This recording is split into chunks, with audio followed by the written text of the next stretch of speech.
All right, everybody, I'm excited. I have Trevor Cowley and Kale Goodman here, Easier Accounting, and also they have an incredible community and page. They just over a short time, they've really done a great job of building up called Real Business Owners on IG, so check that out as well. And I just appreciate you guys taking some time. I know you're busy, businesses, successful dudes, so thank you so much for taking some time today. Absolutely. Yeah, we appreciate you having us. Yeah, it's our pleasure, man.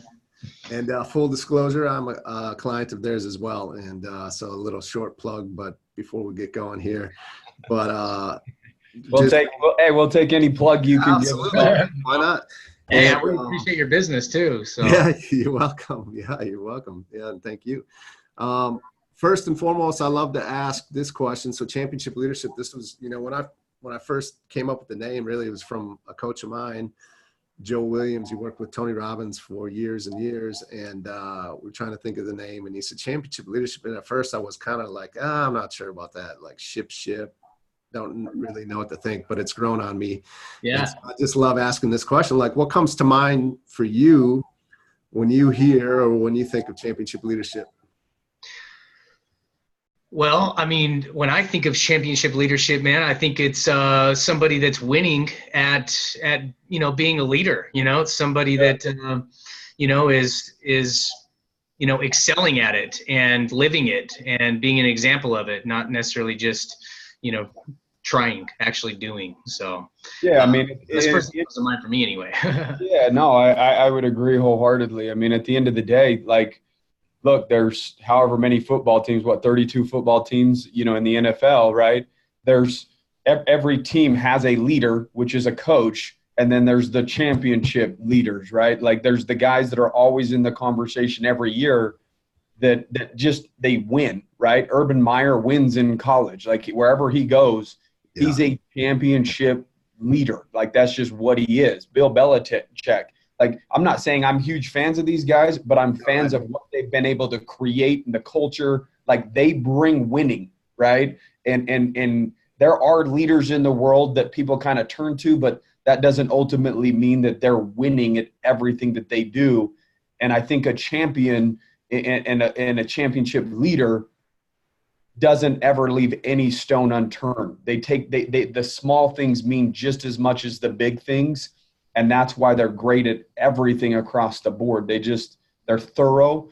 They win no matter where they're at. So that's what I would think, just right off the top of my head. Yeah, I love it. And, I love the answers that I get because I don't think I've ever had the same answer twice. And so it's always fun to hear the different perspectives. But I reference Belichick and Saban a lot on this podcast when I'm talking about that because it's so true, right? Yeah. And I'm not huge fans of theirs, but at the same time, like a ton of respect because to continue to just be there every single year, like you have to continue to change and evolve, and they haven't always been winners. I mean, kind of they have, but they've had lumps along the way, right? Absolutely. They've ran programs that didn't win, now not many, but at the same time, so I love to take that and turn it to like where you guys are at, what you're doing, because you have Easier Accounting, which is your main gig, but you guys own 5 businesses together. Yeah. So I'd love to just hear the story, the background, especially for the listeners that don't know who you are, is like, how long have you known each other? Like, where have you come from? Like, what are some of these other businesses, the challenges that you've had? And like, to definitely championship level leaders don't run unsuccessful businesses. And the fact that you guys have 5 and Easier Accounting is setting the tone for the industry of accounting as well, and what you're doing and how you're doing things differently. Like you talk Belichick, Saban, Urban Meyer, like they're always evolving. They're always staying at the top of the game. They're always changing and shifting. They have to. Yeah, they have to. I think that's what you guys are doing, right? So I mean, if they don't, like everybody's using them as like the benchmark, right? So I guarantee you people watch what they do more than anybody else. So the one year that they win a championship, that's going to get so analyzed, so they can't do the exact same thing the next year because everybody will have game plans prepared for some of the things that they did the previous year. Yeah. And so they always have to ultimately evolve and beat themselves from the previous year and just continue to get better and better, because if they set the benchmark here next year, they have to be here because everybody's already studied here, and they're gonna try to stop them, right? And so evolving is that's just the name of the game. If you're not evolving, then you will ultimately fail, and you'll watch people evolve past you, right? Kale, do you want to hop in and kind of tell them a little bit about, how we originally met? And yeah, no, that'd be great, dude. So it's kind of funny, man. Trevor and I were pretty young when we met. I was like 19 or 20. You were like 18 or 19, and we both ended up working at a telemarketing sales company.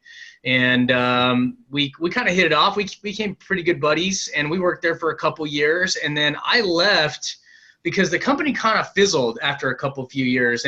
And we were always like kind of some of the top producers there. But we kind of went our separate directions. I ended up working at an accounting firm in the sales department. And that became my gig. Was I was onboarding business owners into accounting services. And he went off and worked with some guys that started up a new telemarketing gig, and they were selling coaching and web development products.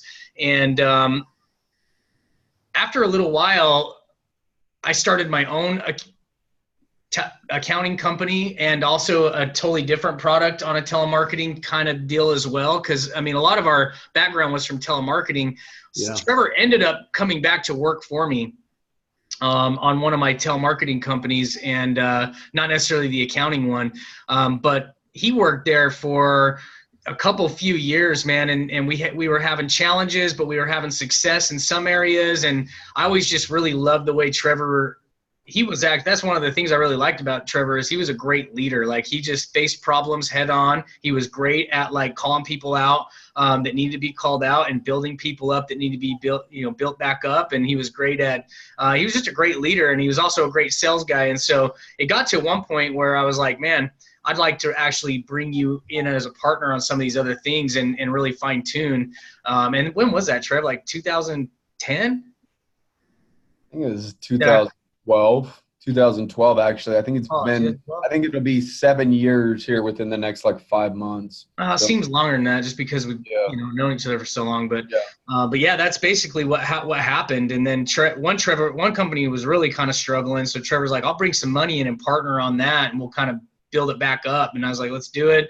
And then I was like, I just want to bring you in on the accounting thing as well, because I had one partner on our accounting company that wanted to go off and do his own thing. And I was like, dude, we could do something so much bigger and better together with your strengths and my strengths. And so we partnered up on that with our other partners, and and we formed Easier Accounting.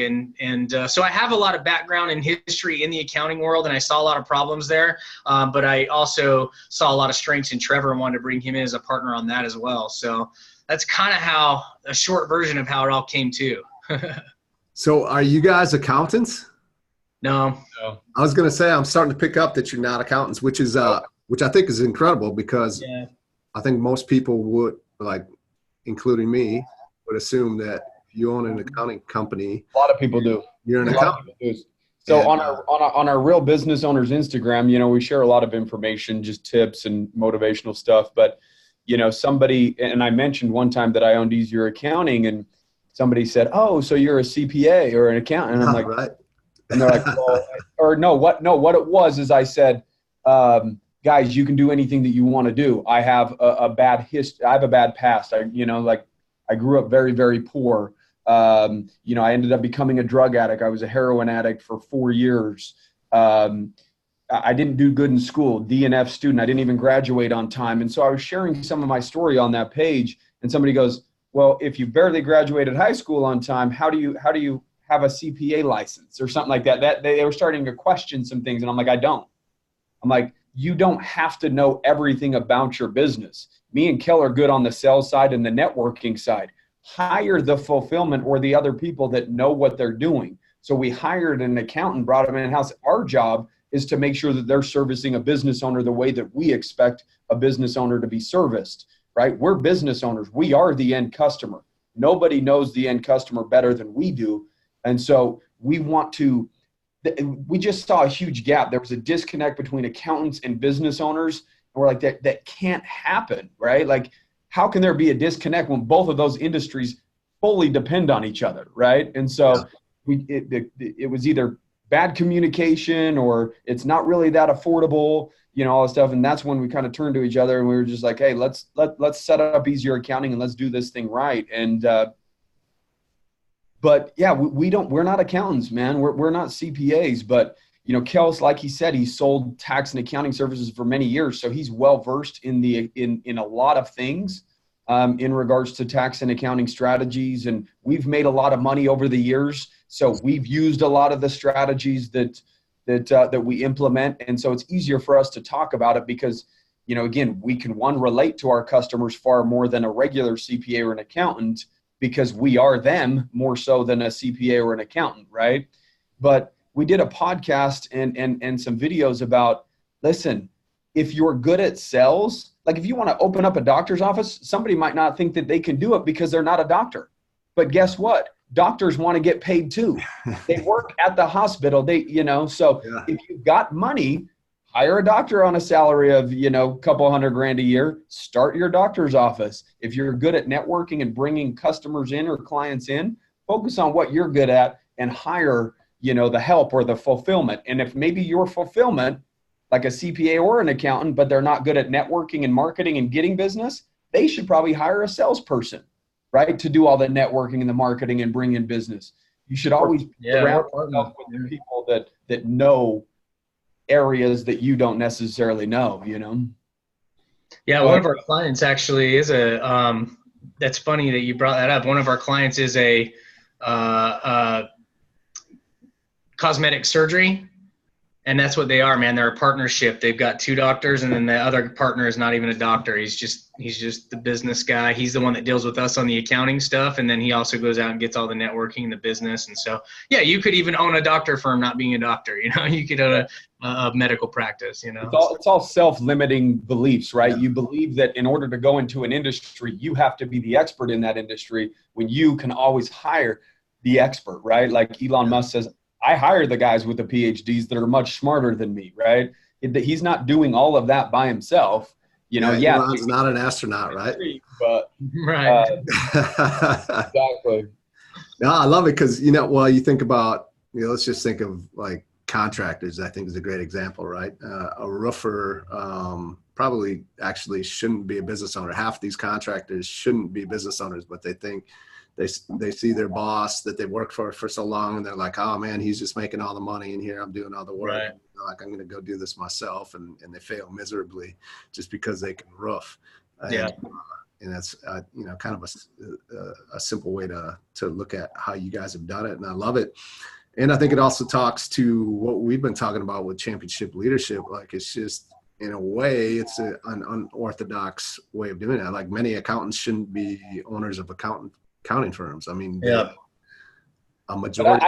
I just don't think a lot of CPAs and accountants, to be quite frank with you, understand the needs of a business owner, but they go to school and they understand the accounting and the fulfillment side and the legalities and, they know how to do the tax side of stuff. They're usually, and again, not the most, they don't have a whole lot of sales ability, right? They're a little bit more quiet or reserved type of community in terms of, accountants and CPAs, right? We have whose team are you on here? Are you on team Chris, team Sean? Sean. So, yeah, I mean, Sean's, he's got a personality on him. So a lot of the guys around here do, but it's funny. You watch them kind of blossom because they're around you. Right. And they let their personality shine a little bit more and more, the more that you let your personality shine. And so that, our job is to create culture, right? I believe that owners of a business should look at themselves like a coach. I need to know who my A player is, my B player, my C player, basically like NBA. I need to know who my 5 starters are, and I need to know who my 6th man is or my 7th man. Right. And so our job is to put those pieces in place and the structure in place and utilize everybody with their strengths. So again, a D player, I can't expect an A performance out of that individual. So I need to put them in a situation where I know their strengths and I can get what I need out of that individual in the scenario that I put them in, right? I can't expect 10 people to all perform the exact same, doing the exact same duty. So it's up to you as the owner or the coach of your team, right, to kind of put the pieces in place so that the whole team can just rise up and be better. So, yeah, and all teams do, right? They have the A, B, C players or whatever, and some might hear that and be like, oh, I can't believe you're saying that. But at the same time, it doesn't mean that they're less important. It just means that, like, you're just recognizing everybody's different and they have different skill sets, and championship leader is going to see that in their team. And the more you know your people and the more you utilize them to the best of what they're really capable of, like, hey, man, it's the winners right there. Exactly. There's a reason why some contracts are bigger than others, just because everybody's doing the same. They show up to practice the same amount of time. They show up to team meetings. Yeah. There's people getting paid far more than others on a team, right? Yeah. Because they're the A players. Like, let's be real. The money shows it, right? Yeah. And so everybody, it might be a harsh way to put it, but it's the truth, right? It doesn't make it any less true just because it might be a little harsh, right? Yeah, absolutely. And I don't think it's harsh at all, but yeah, definitely people will hear it or see it that way, unfortunately, but that's on them. So, hey, I can't win them all over. Yeah, exactly. So. And, well, let's talk. Who are some of the coaches, championship leaders, mentors, people that have come through your life that have really impacted you guys and helped you on the course that you're on, and 5 companies and doing what you're doing, up to big things, podcasts just recently, like you guys, I more than you have time in a day. So yeah. So it's kind of funny, man. For a long time, even in probably the first 7-8 years I was in business, I never really bought into the coaching thing. I was always kind of like, I don't need that. Like, I kind of had this ego. And what's incredible is I finally decided to kind of buy in. I kind of finally got my ego in check years ago. And I was like, dude, I don't know everything. I can't do everything. And not only bringing on partners to help me like Trevor, but I started realizing, like, I need to rewire my brain, because I realized that I was negative on things, and I realized that I was holding myself back in areas, and that's when I started finding guys like Andy Frisella and Ed Milet. I don't even know why I started listening to podcasts one day, but yeah.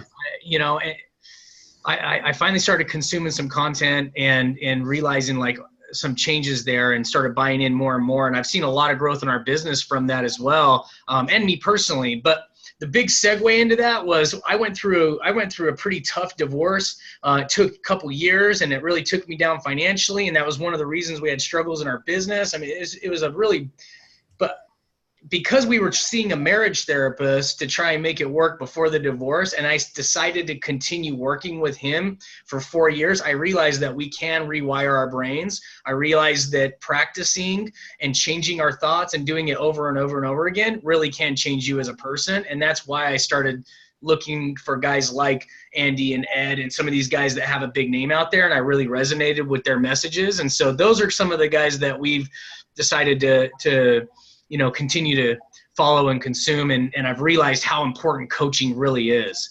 But those are a couple of the guys in the coaching space that I would highlight, that I've, kind of followed their programs and their leadership. So. Yeah. Yeah. Well, yes. So much so that, we're a part of the Arate syndicate, right? So, we believe now in so much so that, having somebody there that's at a level that you're not, like a coach or a mentor, right? They're worth hundreds of millions. We're not there yet. But we're spending $12,000 a month just with that group. We're each spending $6,000 a month to be a part of the syndicate. And then we also spend a couple $1,000s a month to be a part of another group, the Apex Entourage group. We're up to, I think, by the time you break it down, roughly $14,500 a month that between me and him, we pay to have that type of mentorship or coaching, because that's how important it is, right? Like, once you get up, last year, I think we did like 7.7 million. This year, we should do roughly pretty close to $10 million this year in revenue.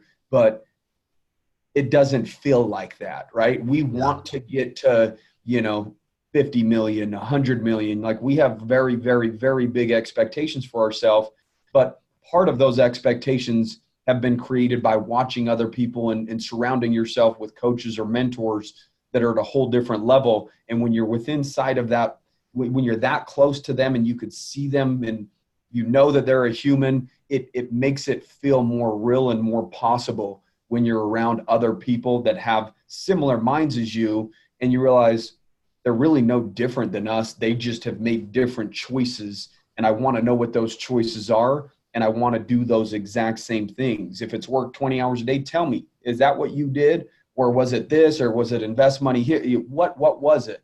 And so you want to definitely surround yourself with people that are at a higher level than you. If you make $100,000 a year, pay somebody that makes $500,000 a year to pick their brain. Or if you're at $500,000 a year, somebody that makes $5 million a year or whatever it is. You don't necessarily have to jump from making 30 grand a year to trying to spend $6,000 a month. That's just, where we're at right now. But even if somebody's at, making 50 grand a year and want to jump to 100 grand a year, they should find a group or a coach or a mentor, that's maybe, again, not at, $100 million level like Ed and Andy, but that is a level way above them, and that are willing to take the time and work with them, like yourself, right? I mean, you have a program where you coach people, you help people, and you honest to God cannot put a price on it. Like you can't. It's priceless, right? Like it's. Yeah. It's a great investment. It really is. I mean, if you want to level up, you've got to buy into coaching, and it is tax deductible. Yeah. I love it. That's right. Yeah, exactly. You go. Absolutely. Yeah. Bring it full circle. I love it. He does coaching, and he and me can help you write it off. Right. They'll write it off for you. So exactly. You pretty much have no excuses. So yeah. Just give us a call. What are some of the biggest things that you've taken from that coaching? Like what, especially, on the path you guys are at, Easier Accounting or any of the other businesses that you have, like what has been the biggest, say one or two things that you really. We're pretty new into it, just to be quite honest with you. I think we've been a part of the Apex group for 3 or 4 months. The syndicate starts next month. We're flying up to Idaho on the 18th of August to go to Ed Milet's house in Coeur d'Alene, Idaho for 3 days to kind of do some masterminding stuff up there. But, I mean, at the end of the day, again, because we're not that deep into it.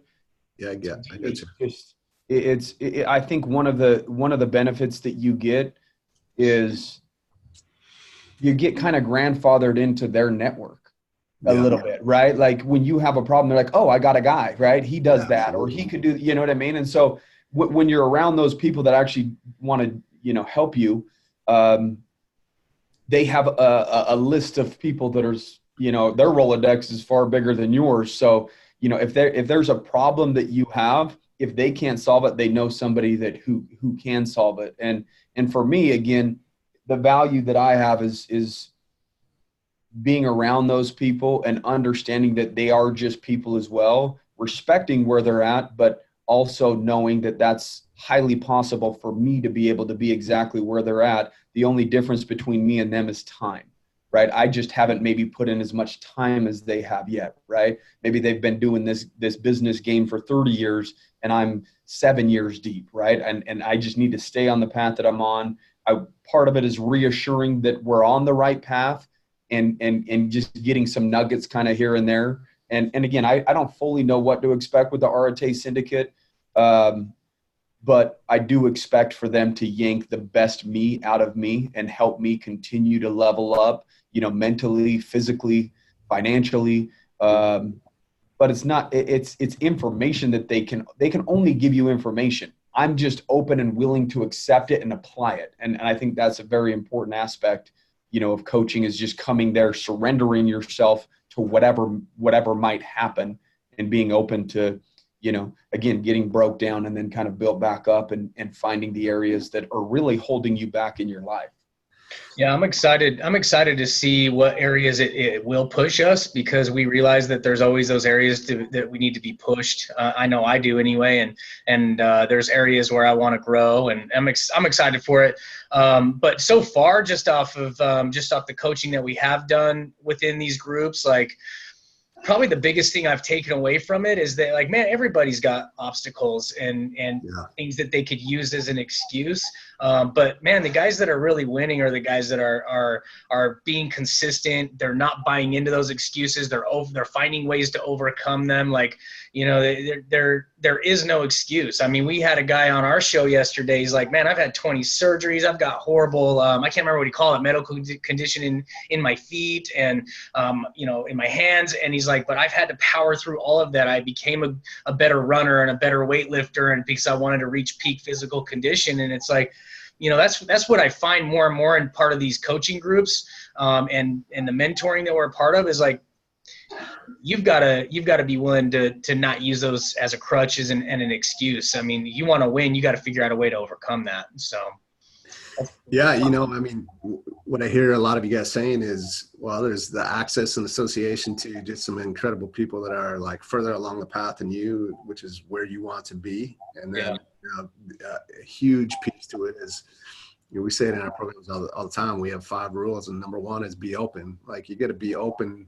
One of the biggest, like the 4 deadliest words is, I already know that. Like, if you come into something, be like, I already know that. I've already heard that. Like, you're done. Like, exactly. And so just to come in and just be like open, even if you've heard it before, maybe you hear it a different way that lands, and just like, is that one thing that you could be like, I could quit now. Like, I got my money's worth, and it's going to take you to that next level. And let's really break it down to the basic, right? Your new problem is their old problem. Yeah, absolutely. Yeah. So, you know what I mean? Like, the reality is you're addressing a new problem, and you're, frantic about it and wondering how to address it. That's their problem that they had 4 years ago, 5 years. That's like not even an issue, right? Like, they're like, oh, well, do this. All you got to do is do this. Yeah. So, I mean, it's streamlined. I don't believe that there's like a secret to success or whatever. Like, it's just, again, like Kale said, a matter of consistency. You, me, anybody else can all do the same thing. But, after a year and a half of not getting the results that you want, some people, that's the breaking point where people start falling off and giving up. But if you're consistent over 5 years, 10 years, it's like an athlete, right? Like, they don't get paid for at least 10 to 12 years of training. They get paid nothing. If anything, they're paying trainers, and they're paying people, and they're losing money by doing that, but they're sacrificing a decade of time so that they can sign that large contract, right? And so doing that over a long period of time and being consistent is really where it's at. But I believe coaching, again, is just a matter of your new problem is their old problem, and they could expedite you finding the solution. What would have normally taken 7 years to get you where you wanted to be might only take you 3.5 years, because you have somebody to bounce problems off. It will still take time, consistency, effort, sacrifice, but having that other individual can say, look, dude, this is completely normal. I know that you want to bang your head against the wall and you want to quit and give up. We've all gone through it. The difference is we didn't quit. So this is the path right here. You decide, right? And so that's having that sounding board, I think, can be, super beneficial. Hey, Nate, what are your guys' other 4 beliefs there? Like, so be open, and then what else? Yeah, number 1's be open. Number 2, don't hide. Like, don't sit in the room and just sit back and expect everything to come to you. Like, you gotta play. Number 3, be present. So, right here, right now, just like be here. I like that. Be in the room. Number 3, all in. All in. Don't dip your toe in the water and test the temperature. Like, you got to be all in. Go all in. And then number 5, never give up. I love it, man. That's definitely true. I like that. So the other question I had for you guys is vision. Like, you talked about it a little bit. But what is the vision for you guys, you mentioned 50 million, 100 million, threw out some big numbers, but you know, the numbers are cool, but what is that? What do the numbers represent, or what do they mean for you guys? Like, what do you really want to do? What do you really want to accomplish? Like, what's the why behind that? Yeah, for me, so I've got a lot of goals for just my family. You know what I mean? Like, I work hard for them because like my ultimate goal at the end of everything is I want to be that pillar of my family, my kids, eventually my grandkids, my great grandkids. Like, I want to be able to provide things like of real value to them for as long as I'm on earth, and then beyond that. I want to be the guy that they come to for advice. And, you know, maybe I've got a grandkid eventually that wants to start a business. I want to be able to give them real, true, you know, advice and a real, true path to helping them succeed, you know, for the people that I love the most. And so in order to do that, I know I need to go through all these experiences of sacrificing and working hard and practicing and, you know, hiring coaches. And I need to experience all this stuff, and I need to really build something great in order to really be that future version of myself that I want to be. And that's really what I picture myself as, man, is I want to have a lot of cool stuff. I mean, I want to have a family ranch that the grandkids can come to, and I have all these material things that I want, but at the end of the day, like, I want those things so that they can come to me and I can be, you know, that great example to them, not just my kids, but eventually their kids and so on. And so that's kind of what I picture when I do a lot of my visualizing is like the material things I do want, but what do I really like? What's the person that I want to be? And that's the person I picture that I want to be. So. And what do you guys want to be like on top of that? Like, that's the personal piece to it. What's like, in your industry? Yeah. For our industry, man, like, we've noticed this huge disconnect in accounting and business owners. Like, they need each other, but they're so different as far as like the type of person that they are. And so that's why we've been on this mission of like training our accounting teams. That's why we've split them into teams, is we're training these teams how to service these business owners, how they need to be serviced so that they can really benefit, not just, I mean, we find mistakes all the time in our amended reviews, and it's just because it's so reactive versus proactive. And so we want to do that. But then on top of that, we've had a lot of talks in our partnership of like, man, how can we turn this into a franchise once we have it really systemized, and we know, like, down to the wire, like, you know, that we can take an accountant and turn them into, you know, more entrepreneurial and get them to work for that person versus the IRS, like work for that business owner and go above and beyond for that business owner. Like, let's turn that into a system so that we can now give these accountants an opportunity to own their own firm of easier accounting. You know, so I kind of picture us being around the nation, like having several locations of very business-minded accountants heading up a team. But they're the business owner. We're making money off of them, but based off like royalties and providing services to that entrepreneur that's owning a franchisee of easier accounting. But we're putting them in a position to make $700,000, $800,000, $1 million plus a year as an accountant by servicing business owners properly. And that way the client's winning, the franchisee's winning, and we're winning, you know? So that's kind of our future goal. We're kind of moving that direction where we can now take an accountant out of school, train them, not only on, you know, they're already trained on the accounting side. There are things that they're still going to have to learn. But once they're seasoned in their accounting, like, now let's train you how to be a kick-ass entrepreneur and give you your own opportunity. I love that. And I don't know of any like franchise type accounting firms out there. Like, I don't know. They might already be out there, but if they're not, we want to be the first ones to do it, and we want to do it. Yeah. I mean, there's H&R Blocks and stuff like that, but they don't do like bookkeeping and. Yeah, it's more personal, not business. Yeah. Yeah, exactly. That's what I was going to say. They focus more on the personal tax prep than actual business owners. So, yeah, man, we think that that's what the industry needs: a systemized a company to come in, create processes that make sure that people don't slip through the cracks, that the communication's strong, that it's affordable. These are all things that business owners ultimately need, you know. So what are some like, I guess I'll call them turning point moments for you, or maybe one in particular that might really jump out, right? Where you are today where you are today because of some hard decisions that you've most likely had to make, right? It could be, again, take it back to football, Bill Belichick, down 28-3 in the end of the third quarter in the Super Bowl, and they come back, they got to convert like 2 2-point conversions, like everything that they had to have go their way. And there's some difficult decisions in there where they choose to go one way and they lose. Yeah. Is there a moment for you guys that sticks out that you could share? Ultimately, I would say just in general, the fact that we took a backseat to even a better lifestyle to build another company, and a company that we feel like will ultimately be a juggernaut.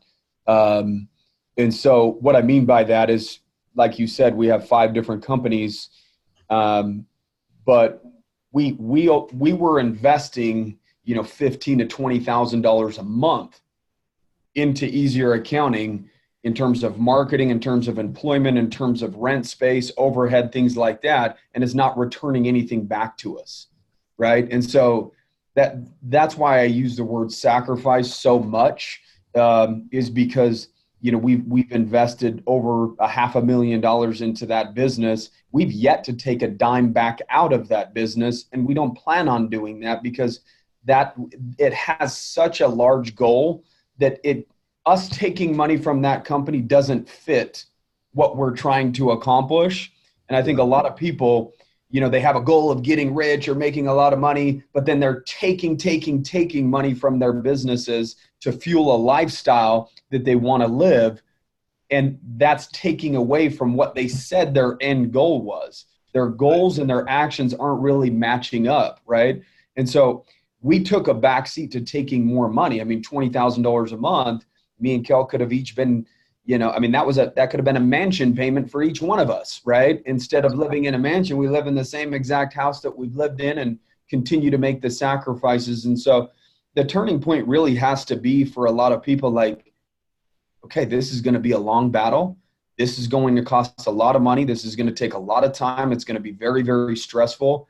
And coming to terms and being okay with that, because if you're not okay with that, and you take that one time here and there, and then you hit that rough point in business or whatever it is, then that's when businesses go under. So, we've had plenty of struggles, but in terms of building Easier Accounting, we took a backseat to what could have been, a better lifestyle for us, and we've put that on the back burner for 4 years now. And it's the turning point is buying into a goal that is so big that it forces you to make all the right decisions, not the decisions you want to make, but the decisions that you should be making. And that's kind of my take on that. I love it. That's beautiful.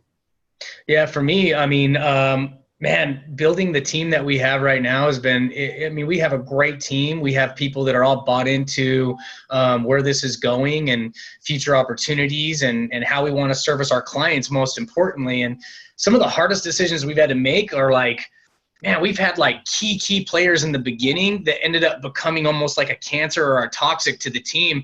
And it was really hard to actually make the decision to let those certain people go because it wasn't the best thing for our culture, our team, and our customers. And so that's been really hard too, because there's been key players in the beginning that, they were awesome. They were rock stars for us. And then I don't know what happened, but just, things happened and became a cancer. Yeah, there's entitlement, and we made mistakes as well. Maybe we rewarded too fast, or maybe we gave too much power in one, area, and we had to kind of scale that back, and they couldn't handle it. There's all kinds of things that, we should take accountability for as well, but it was still a really hard decision. There's been a few people that were just key players in the beginning that couldn't really fit on the team anymore, and we had to make those cuts, and it was super tough. That stuff's always tough on me because I always want to believe in people and help turn people around. But if they're not doing the work, if they're not taking the accountability on their end or creating new habits for them or being a positive part of the culture and the team and building other people up instead of tearing people down, you can only do that for so long, before you got to make that cut. And so that's been one of the toughest things for me, on where we are now versus where we started. I would definitely say that the company culture just as a whole, by removing 1 or 2 pieces, is times 10. right? Like, I don't think people understand the power of cancer. Like literally not like actual, like real cancer. I mean, that's obviously powerful too, but there's a reason why they call an individual that's negative within inside of your organization a cancer. Yeah. Because that's how powerful it is, right? Like it can literally take an organization down. And so removing that aspect, we also added a couple pieces as well where, you know, once a month we take the entire company either bowling, you know, last month it was like an axe throw thing. The previous month we went to the park. Like creating a culture is so important to us for the longevity of a business and an organization, having everybody buy into the same goal, same vision, same dream. That's really where it's at if you're trying to do something major, right? And so that was a great answer, Kale, because I mean, that's made a huge impact on our company to just say, hey, sorry, but not sorry. You got to go. Well, you think about it right now, it's, you know, training camps are kicking up in the NFL, and, you know, every year it's when it's cut time that these GMs across the NFL, they say it's like, you know, it's the toughest, least desirable part of their job is having to tell people that they're not a fit. And a lot of times they're not bad people. They're just not good enough. You know, but the champions, like they have those difficult conversations. They confront. If someone's not a good fit, you cut it out. Cause like you said, it could be a cancer. Bill Belichick. So true. He cuts like players that are stars. If they even start to give any sense that they're not on board with the culture of the team. If they're not a positive influence in the locker room, you know, they're going to bring that thing down. I mean, look at Antonio Brown. Like, you know, like I don't follow football that close, but that was the first thing I thought of when the whole public's like, how can you let this guy go? And I'm like, man, you don't know what that guy's like in the locker room. You know, that might be a good cut for them, but who knows? It might not be. Well, I guess we'll find out, but those are the tough decisions you got to make. Yeah, well, and so that brings it to, you know, we'll start to wrap this up, but I got one last question. If you're not watching this, because like I said, almost no one watches these on YouTube, but they are available. But if you're listening to this, Trevor's got a wall of wolves behind him, and Kale's actually got a few different football helmets, so I'm interested. Yeah. Trevor, first off, what's up with the wolf wall? I love it, by the way. Yeah, give me the background on this. That's a fun conversation. So today's Instagram post on Real Business Owners it's a Q&A with me and Kale, and one of the questions was, what's up with the wolves, right? Oh, really? So it's kind of funny that you asked that. The same day we dropped the information on the backstory of the wolves. But so what it was is we had a lady that actually worked for us. She said that she was, you know, like 25% Native American. And so she has these cards that she could read your spirit animal. And so she would take you on this spiritual journey. She came over to my house. We turned all the lights off and she lit incense and she had her cards out on the table. And, you know, I was laid back, closed my eyes, and she's like kind of taking me on this journey, right? And it's kind of, at first it's just for fun, right? Like just to kind of, and this was years ago. I mean, probably 6 years ago, 7 years ago at least. And so I was, you know, 27 or 8 or something. And just kind of, it originally started just as a funny, like, hey, let's figure out what our power animal is, right? Like everybody does on the internet anyways, right? With those little power animal readings. Yeah, for sure. But this was a little bit more, you know, intimate in terms of the cards and the setting and things like that. And so she took me through this like kind of visual journey, and she flipped over the last card and says, I'm a wolf, right? And then she explains you know, what the characteristics of a wolf are and some of the stuff. And it kind of matched up a little bit. And so it was started as kind of like a running joke, like, oh, hey, Kale, you're a panther. Trevor, you're a wolf. Our other partner, Jeremy, he's an eagle, you know? And so we'd kind of give each other little gifts, like eagle gifts or a panther gift or wolf gift. But the gifts kind of kept coming to me in terms of like the wolf gifts. And so it's just slowly morphed into, I mean, the front of my desk has a bunch of wolf stuff on it. All behind me has a bunch of wolf stuff on it. And so it's just kind of slowly morphed into it, and I've just kind of owned it a little bit more and more every single embraced year. it. I love it. Yeah. Oh, yeah. And I mean, people for years have brought every year, Christmas, holidays, birthdays. I mean, people are bringing Trevor Wolf memorabilia.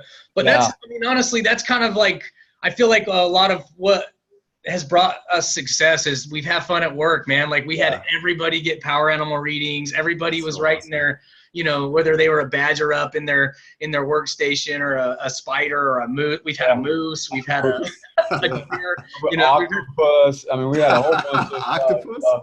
Yeah, I didn't even know an octopus was a power animal. Yeah. So we've had a lot of fun with it over the years. But yeah, Trevor's, man, he's holding on to the wolf, man, and he's a strong leader too. So. It's holding. I would say it's holding on to me, not me holding on to, you know, it won't let me go. That's great, man. So what about you, Kale? You got the football helmets. What's that top one? Is that like a World League helmet? Oh, that's a Pittsburgh Steelers signed by Juju Smith. Yeah. Okay. And then the one below it is a Raiders, Bo Jackson. Oh, you got a Notre Dame helmet there? Below that's a Bears, Richard Dent. He was an MVP Super Bowl back then. So, you know, so first of all, I was supporting my friend's group where he raffles these things off and you pay to get in and buy stuff. And so I won a lot of stuff. I like the Steelers, but me and my oldest son, man, he loves football way more than I do, but it's like our thing, right? Like, and then and they love baseball too. So I've got some signed baseball bats, and I love the sports memorabilia because me and my sons actually geek out on it. We love it.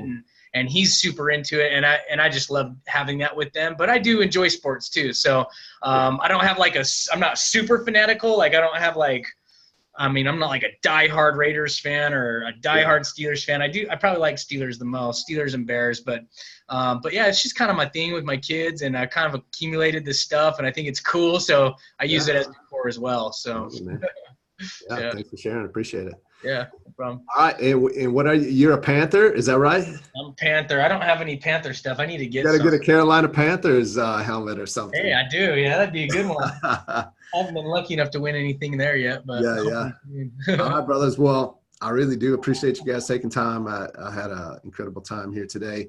But before we kick off, you know, how can, and we'll put this in the show notes and all that, of course, but how can the listeners find out more about you and follow you guys? I would say definitely go follow us on Instagram at Real Business Owners. We're just barely kicking up our LinkedIn. We are on Facebook as well. Easieraccounting.com. You can also follow our social media pages for Easier Accounting. Some of the same content ends up over there. But that's probably the best way to reach us. Kale at Easier Accounting is my email. Trevor at Easier Accounting is Trevor's. But I don't know, Trev, you got any other? No, I mean, I answer every direct message. I think I'm getting carpal tunnel. Look at my yeah.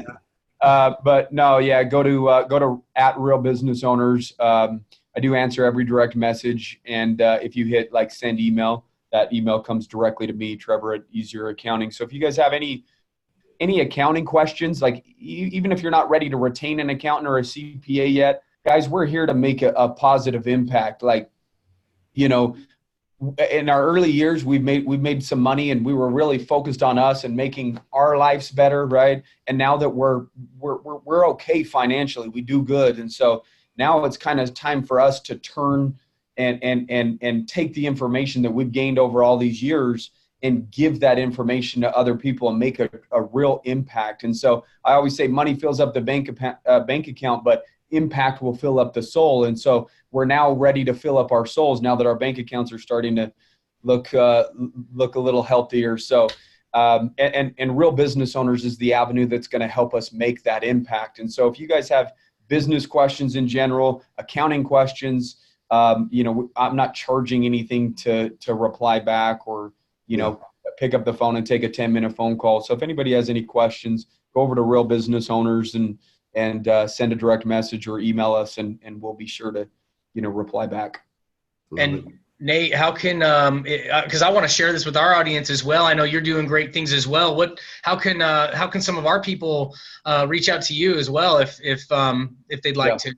Yeah, you bet. The easiest, they could go to my website, NateBaileySpeaks.com, and and got all of my, content, blogs and podcasts. I have 2 podcasts now. Do you have like an Instagram or something that I could tag you? Yeah. Coach Nate Bailey. Okay. Coach Nate Bailey, Bailey. So, yeah. I have seen your Instagram, man. I know you're doing good things there and helping people as well. So we definitely want to share this with our community. It's all about, man. That's for sure. Yeah. Like, impacting lives. So I appreciate you guys. Thank you so much for being on again. Thanks for having us, man. It's our pleasure. Yeah, absolutely. It was fun. What's up, everybody? Welcome to the Championship Leadership Podcast. And today, as always, incredible episode. Trevor Cowley and Kale Goodman of Easier Accounting. They also have an incredible page called Real Business Owners on IG. So at Real Business Owners. Incredible story. They have an amazing and phenomenal business and system in place that is really taking over the accounting space and industry, and just had an incredible time. It was one of the longer episodes I've had in a while, just because time flew by, and just had a great conversation. So with that, I want to introduce you to Trevor Cowley, Kale Goodman, Easier Accounting.